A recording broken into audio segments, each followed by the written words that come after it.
और मैं समझता हूं कि सभी पार्टियों ने अपनी पूरी ताकत झोंक रखी है। अनुराग ठाकुर जी जब से यहाँ के सह-प्रभारी बने हैं तब से इन्होंने पूरा समय उत्तर प्रदेश में ही दिया है। मैं समझता हूं कि उत्तर प्रदेश का कोई ऐसा जिला नहीं बचा होगा जहां पे अनुराग ठाकुर की सभा न हुई होगी या वहां के लोगों से संवाद न हुआ होगा। हम लोग इस समय बनारस में हैं और बनारस के उस रिंग रोड पर आपको लेके चलेंगे जिसकी पूरे दुनिया में बात होती है। ये बात इसलिए होती है क्योंकि जिस तरीके से वो बनाया गया है वो अपने आप में काबिल तारीफ है और शायद यही कारण है कि भारतीय जनता पार्टी बनारस और प्रदेश में विकास के नाम पर चुनाव लड़ी। सर, इंडिया न्यूज में आपका बहुत स्वागत है। सर, बहुत बहुत आभार आपका।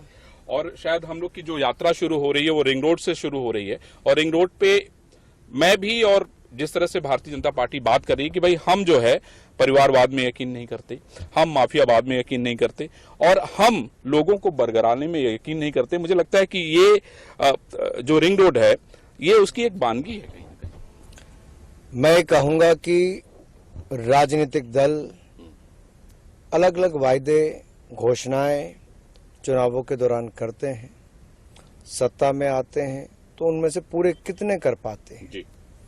कम से कम आज मैं 5 साल के बाद कह सकता हूं कि हमारे उत्तर प्रदेश के मुख्यमंत्री योगी आदित्यनाथ जी ने अपने हर साल की उपलब्धियों को भी गिनाया और 5 साल पूर्ण होने से पहले जब चुनाव आए तो 5 साल की उपलब्धियों को भी जनता के बीच में गिनाया। और जो हमने उस समय संकल्प 2017 में लिया था कि गुंडा राज भ्रष्टाचार मुक्त उत्तर प्रदेश करेंगे, महिलाओं को सुरक्षा सम्मान और अधिकार देंगे और जो बाकी संकल्प लिए थे वो पूरा करने का काम किया है।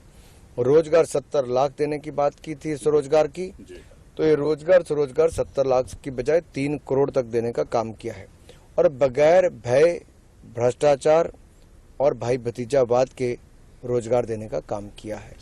तो हम तो कह सकते हैं सिर उठाकर कि उत्तर प्रदेश के गरीबों को 43 लाख पक्के मकान भी बना कर दिए, हर घर को बिजली भी दी, 1 करोड़ 86 लाख बहनों को हमने रसोई गैस के सिलेंडर भी उज्ज्वला योजना में दिए और तो और जो 5 लाख का इलाज आयुष्मान भारत योजना में वो भी मुफ्त में 15 करोड़ लोगों को दिया और 15 करोड़ लोगों को ही महीने में 2 बार मुफ्त में राशन देने का काम भी आपदा के समय भी किया है।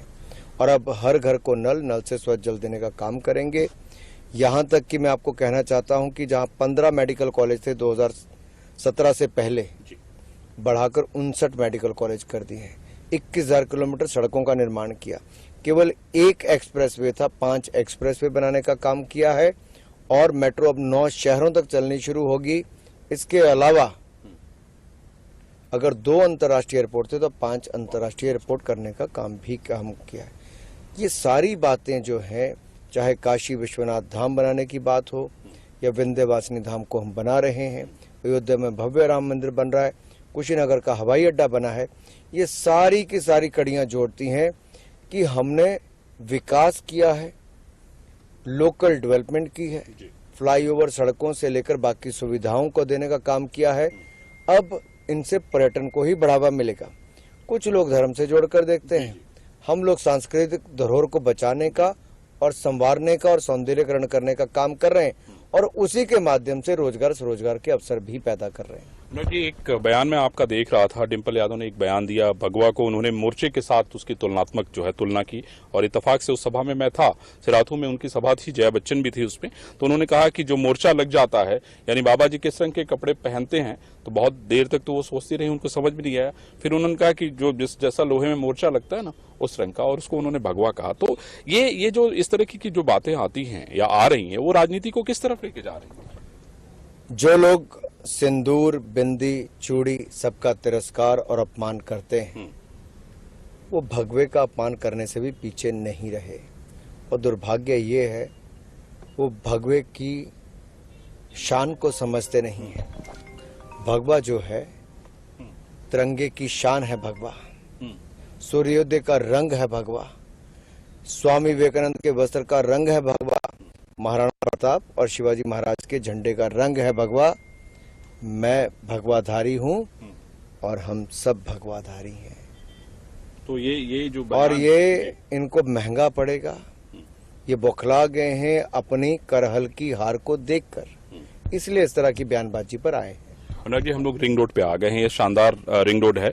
मैं चाहता हूँ ये जरा ये जो गिलास का पानी का गिलास, हाँ, पानी का गिलास हम चाहते हैं कि इसको रख दिया जाए, क्योंकि देखिए ये गिलास हमें दो बातें बताता है। एक तो आधा से ऊपर गिलास भरा हुआ है, जो आशा का प्रतीक कहीं ना कहीं नजर आता है, हमें समझ में आता है, और भाजपा को भी समझ में आ रहा है कि भाई ये जो गिलास है वो आगे के लिए आपको किरण दिखाने का काम कर रहा है। लेकिन हम बात इसलिए इस रोड की कर रहे हैं, मैं अपने कैमरामैन से कहूंगा कि जरा सा रोड आगे का दिखाए, आप एक बार आगे का जरा रोड दिखाना, कि ये रिंग रोड जो है ये प्रधानमंत्री नरेंद्र मोदी के सांसद बनने के बाद बना है। और मैं आपको बता दूं कि इससे जो है एयरपोर्ट से बनारस की कनेक्टिविटी इतनी शानदार हो गई है जिसके बारे में कहा नहीं जा सकता। और देखिए, आप किसी भी सड़क पे जाइए, ये कमाल है। आप देखिए, पानी हिल रहा है लेकिन उसमें बहुत ज्यादा कंपन नहीं है। ये कमाल है अनुराग जी, ये अपने आप में कमाल है, और शायद इसी विकास की आप बात कर रहे हैं। देखिए, मोदी जी का विकास का गुजरात का मॉडल चर्चा में रहता था 2014 के चुनाव से पहले। मुझे कल जब मैं और अनुराग जी, मैं देखिए ये गाड़ी हमारी सड़क पे चल रही है और ये पानी देखिए,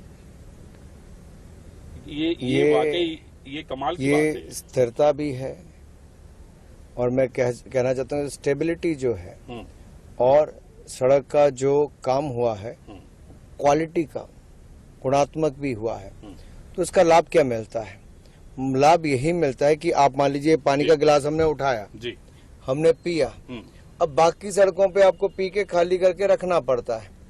लेकिन यहाँ पर उत्तर प्रदेश में जहाँ पर हम मोदी जी के क्षेत्र में आए हैं, वहाँ के अगर आप रिंग रोड पर जाएंगे, एक तो काशी की जो पतली भीड़ी गलियां थी उनको चौड़ा सुंदर कर दिया गया, अंदर सड़कों का निर्माण हुआ, वहाँ पर फ्लाईओवर्स बने, और अब ये एक्सप्रेसवे जो बनाया गया है और इसके साथ ये जो रिंग रोड बनाया गया है, ये अपने आप में लाइफलाइन हमारे शहर की हुई है।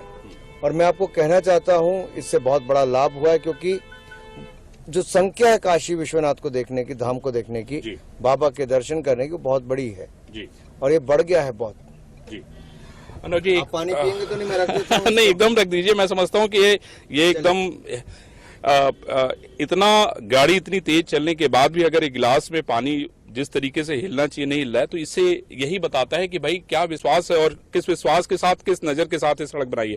अनुराग जी, विपक्ष का ये लगातार आरोप है कि भारतीय जनता पार्टी ने जो है खूब ढेर सारे लोगों को सपने दिखाए। विपक्ष ने इस बार देखिए 200 यूनिट बिजली फ्री देने की घोषणा कर दी। मैं एक अखिलेश यादव की एक सभा में था, उन्होंने यहाँ कहा कि भाई हम जो है छात्रों को 1 लीटर पेट्रोल फ्री में देंगे और ऑटो वालों को हम 3 लीटर पेट्रोल। ये जो मुफ्त की राजनीति शुरू हो गई है, उस पे आपका क्या रिएक्शन है? देखिए, दंगा भड़काने वाले लोग हैं ये लोग। हर चौथे दिन दंगा होता था, अपराधियों को, आतंकियों को शरण देने का काम होता था, आतंकवादियों के मुकदमे वापस लेने का काम अखिलेश जी के समय होता था। रंगेश जहरीली शराब बेचता है तो रंगेश यादव अखिलेश यादव का क्या साथ है? देखिए, सब बहुत बड़े प्रश्न चिन्ह अखिलेश जी के ऊपर खड़े करते हैं कि उनकी सोच वही पुरानी है, वही पुरानी सपा है, वही हवा है, वही सपा है, जनता जिनसे खफा है, मन बना लिया करना बिन को दफा है। और 10 मार्च को अखिलेश जी भी कहेंगे ईवीएम बहुत बेवफा है। और मैं इसलिए सब कह रहा हूं कि अखिलेश जी के पास मुद्दे नहीं है।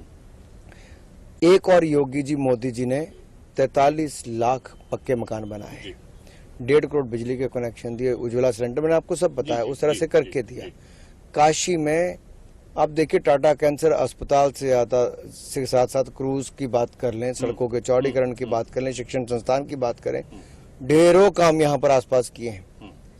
अब सपा के समय क्या हुआ, अपने आप में एक सवाल खड़ा करता है। कुछ नहीं हुआ जी, जमीन तक अधिग्रहण नहीं हो पाते थे, ले नहीं पाते थे। आज काशी विश्वनाथ धाम प्राचीनतम शहर जो दुनिया का है, काशी उसमें बना है, लेकिन आधुनिक सुविधाओं से लैस हुआ है। बड़ा कॉरिडोर आपने बनाया अनुराग जी। उसके अलावा ये आपके ऊपर जिस तरीके से देखिए, अगर आप अखिलेश यादव की बातों को सुने, अलग अलग जगहों पे उन्होंने अलग अलग बातें कही। इस बार उन्होंने, जैसे आपने कहा कि इस बार नई सपा बनाने की बात करें, और आगे आपने उसकी व्याख्या भी कर दी।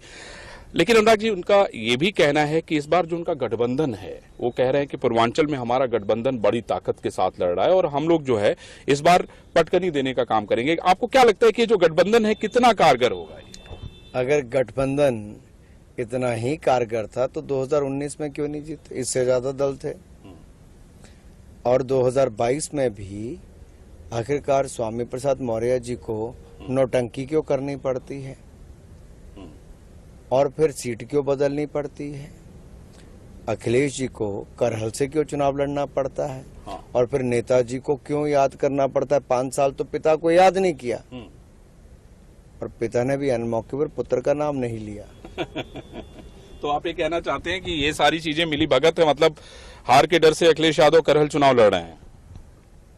देखिए, अगर हार का डर नहीं होता तो फिर उन्होंने पहले दिन जो कहा था कि मैं नॉमिनेशन करूंगा और फिर वोट डालने आऊंगा, देखिए कितना समय निकल गया। चुनाव में 4 दिन तो उनको अपने करहल में ही शाम को जाना पड़ा, रात भी वहीं बितानी पड़ी। जी जी। और अगले दिन नेताजी को भी बुलाकर भाषण करवाना पड़ा। ये डर था। एसपी सिंह बघेल जी ने उनको वहां पर पूरा टाइट करके चुनाव लड़ा है और आप नतीजे भी आएंगे तो आप बहुत आश्चर्यचकित नहीं होंगे। अनुराग जी, यहाँ पे सारे नेता हैं, प्रधानमंत्री जी ऑलरेडी पूरे पूर्वांचल में जो है पूर्वांचल में डेरा डाले हुए हैं। अनुराग जी, एक चीज और मैं समझना चाहता हूँ, ममता बनर्जी को लेके कल काले झंडे दिखाए गए हैं। ममता का बयान मैं पढ़ा था, उन्होंने कहा मैं डरने वाली नहीं हूँ, मैं यही रहूंगी। देखो, जो डराने वाले हैं, जिनके अपने राज्य में कार्यकर्ताओं की हत्या होती है, भारतीय जनता पार्टी के कार्यकर्ताओं की, और ममता जी को उस पर कोई शर्मिंदगी नहीं होती।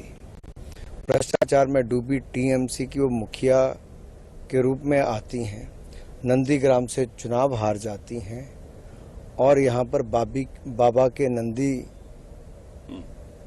से वो क्या उम्मीद करती हैं कि आशीर्वाद देंगे? नहीं देंगे, क्योंकि उत्तर प्रदेश के लोगों को गुंडा उन्होंने कहा है और उत्तर प्रदेश के लोगों को गुंडा कहने वाली किस मुंह से वोट मांगने आई है उत्तर प्रदेश में? उत्तर प्रदेश के लोग मुंह तोड़ जवाब देंगे। ममता बनर्जी जी और अखिलेश यादव जी की सफाई यहाँ से करेंगे। चलिए अनुराग जी, हम लोग 10 तारीख को इस बात का इंतजार करेंगे कि आखिर भारतीय जनता पार्टी जिस लक्ष्य के साथ चली है वो लक्ष्य पाने में कितना कामयाब रहती है। और मैं ये भी कहना चाहूंगा कि अनुराग ठाकुर ने शानदार मेहनत की है पूरे उत्तर प्रदेश में। मैं समझता हूं कि मैं लगातार अनुराग जी पे हमारी नजर थी और हर जिले से मैं आपको जरूर कहना चाहूंगा, जी जी, ये मेहनत मेरी नहीं है जी, ये भारतीय जनता पार्टी के कार्यकर्ताओं ने जमीनी स्तर पर भाजपा की उपलब्धियों को जन जन तक पहुंचाने का काम किया है। मोदी जी के नेतृत्व में जो उत्तर प्रदेश को एक नई दिशा मिली है, योगी जी ने जो केंद्र की योजनाओं को लागू भी किया और कानून व्यवस्था को और सुदृढ़ करने का काम किया है, गुंडा अपराधी माफिया मुक्त करने का काम किया है और विशेष तौर पर अखिलेश जी के 4 यारों से मुक्ति दिलाई।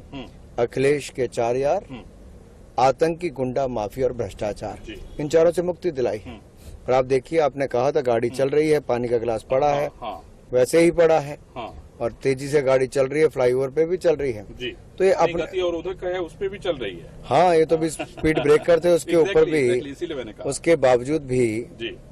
तो ये ठहराव है जी। और ये ठहराव और निरंतरता सरकार की भी उत्तर प्रदेश में बनी रहेगी। मोदी जी के आशीर्वाद से योगी जी ने बहुत काम किया है। उत्तर प्रदेश की जनता एक बार फिर कमल का बटन दबाकर जिताएगी। जहां तक मेरी बात है, मैं सह प्रभारी था चुनाव का, मेरी जिम्मेदारी है और मैं जन जन के बीच में जाने का मैंने प्रयास किया, लेकिन कुल मिलाकर ये मोदी जी की ही लोकप्रियता है जिसके कारण हमारा यहाँ पर ये लाभ मिल पाया है। चलिए अनुराग जी, मैं कहता हूं कि ये पानी जो है आप पी सकते हैं। मैं इसमें एक चीज और जोड़ देता हूं कि प्रधानमंत्री नरेंद्र मोदी का विजन और योगी आदित्यनाथ का एग्जीक्यूशन और अनुराग ठाकुर का जो टीम वर्क था, मैं समझता हूं कि जब हम कोई बहुत बड़ी लड़ाई के मैदान में होते हैं तो मैं समझता हूं कि एक एक कार्यकर्ता उतना ही महत्वपूर्ण होता है जितना नेता होता है। और कोई भी बड़ा लक्ष्य आप तभी हासिल कर सकते हैं जब नेतृत्व आपका सशक्त हो। 10 तारीख को हमें इंतजार होगा कि आखिर रिजल्ट क्या कहता है, लेकिन ये चुनाव बड़ा दिलचस्प है। मैं अरविंद चतुर्वेदी, इंडिया न्यूज, बनारस, उत्तर प्रदेश।